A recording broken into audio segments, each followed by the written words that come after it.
všetci ho však vieme pripraviť. Nikto nechce v kuchyni stráviť dlhé hodiny.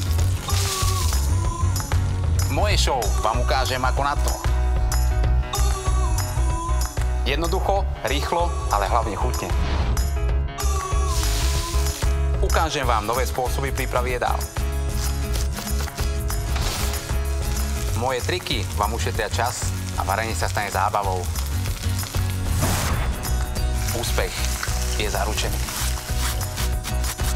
Spoznajte nové druhy surovín, ich úžasné chute a neskutočné vône.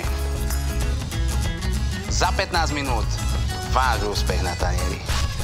Dnes varíme kuracie kary s badianovou ryžou, grillovaného lososa z tagliatelle a jemný limetkový termík s piškotom ako dezert. Všetci hladní, čo? Gabové super rýchle recepty. 15-minútový kuchár.